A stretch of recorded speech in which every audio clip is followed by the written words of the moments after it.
இன்றைக்கி விலாகில் கேரட் அல்வா எப்படி செய்யறதுன்னு பார்க்கலாம். நான் 1/2 கிலோ கேரட் திருவி வச்சுருக்கேன். அதுக்கு 1.5 டம்ளர் பால், 1.5 டம்ளர் சர்க்கரை, கொஞ்சம் முந்திரி, கொஞ்சோண்டு பச்சை கற்பூரம், அப்புறம் நெய் வந்து நான் ஒரு 3 டேபிள் ஸ்பூன் அளவு வச்சுருக்கேன். இப்போ அடுப்பை பற்ற வச்சுட்டு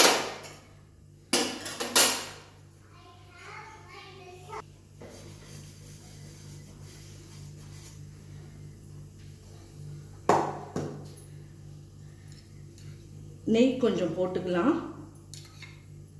நெய் போட்டுட்டு நம்ம துருவி வச்சிருக்கோம் இல்லையா, அந்த கேரட்டை ஃபுல்லும் இதில் போட்டுடலாம்.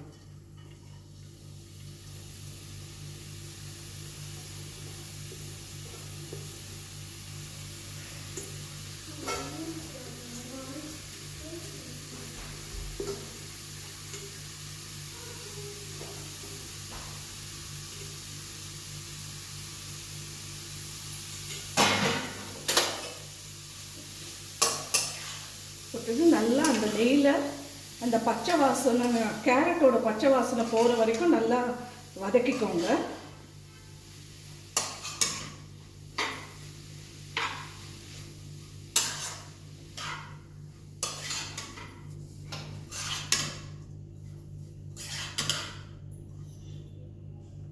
இப்போ நல்லா வதங்கிடுச்சு.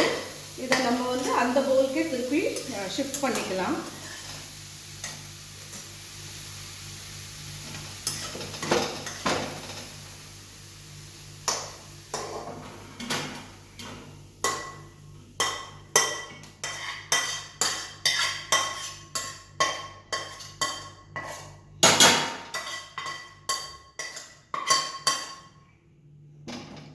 நெக்ஸ்ட் வந்து நம்ம பாலை ஊற்றணும்.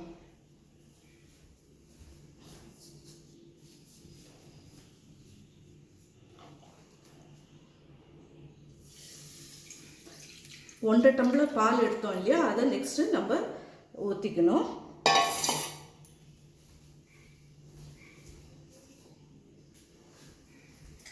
நெக்ஸ்ட் அதில் இந்த சர்க்கரையை போட்டு கலந்துடணும்.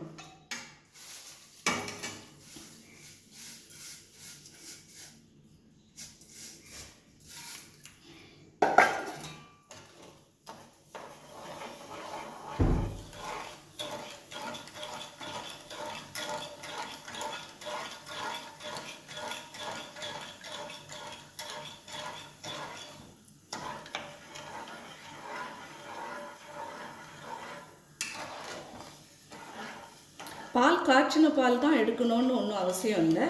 நம்ம ஆர்டினரி பால் அப்படி பேக்கெட் பாலை கூட யூஸ் பண்ணிக்கலாம்.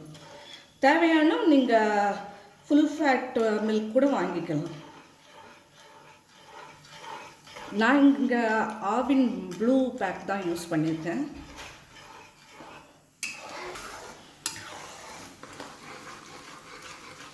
கொஞ்சம் கர்ட்லிங் ப்ரெசிபிடேட் மாதிரி இருக்கும், ஆனால் பயப்படாதீங்க.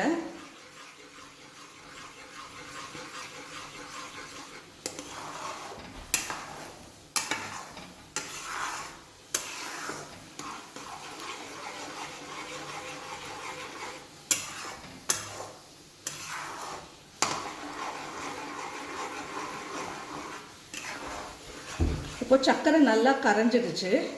இப்போ நம்ம கேரட்டு வதக்கி வச்சுருக்கோம் இல்லையா, அதை ஆட் பண்ணிடலாம்.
இந்த பால் சர்க்கரை இதுலேயே இந்த கேரட் நல்லா வெந்துடும்.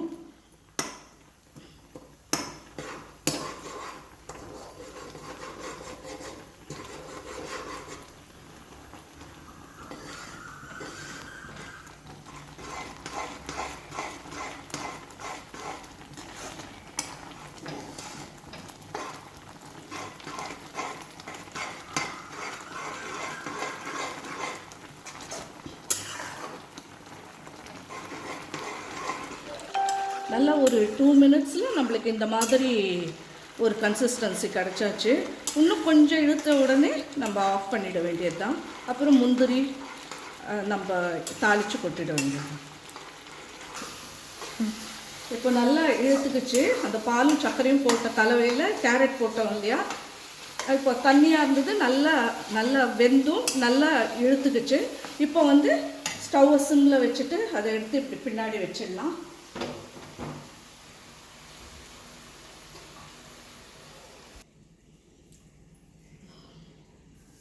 இப்போது மீதி வச்சுருக்கோம் இல்லையா, அந்த நெய்யை வந்து அதில் போட்டுடலாம். இதில் போட்டுட்டு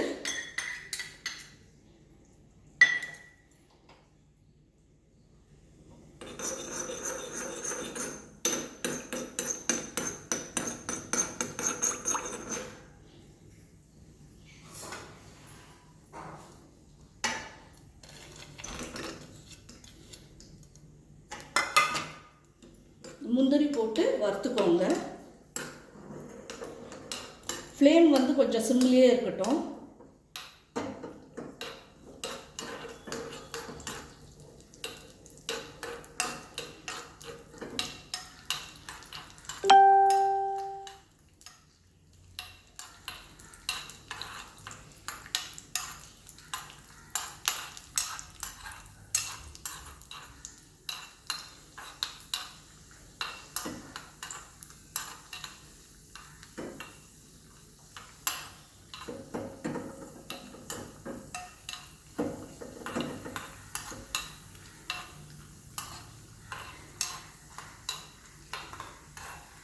இப்போ முந்திரி செவந்துடுச்சு, ஆட் பண்ணிடலாம்.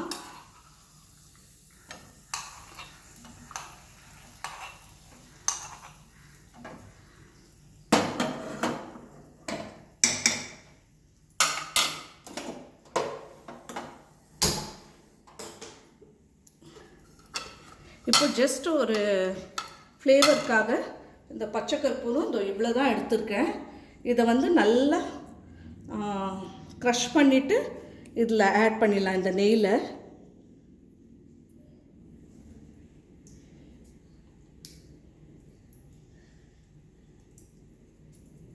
இது பிடிக்கிறவங்க இதை யூஸ் பண்ணுங்கள். இது பிடிக்காதவங்க நீங்கள் காடமம் பவுடர் கூட, ஏலக்காய் பவுடரே போட்டுக்கலாம்.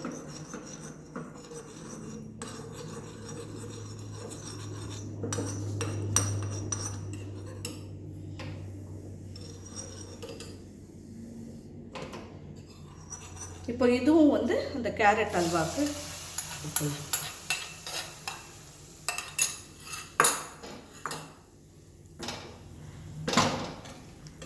இப்போ நம்ம கேரட் அல்வா ஆல்மோஸ்ட் ரெடி.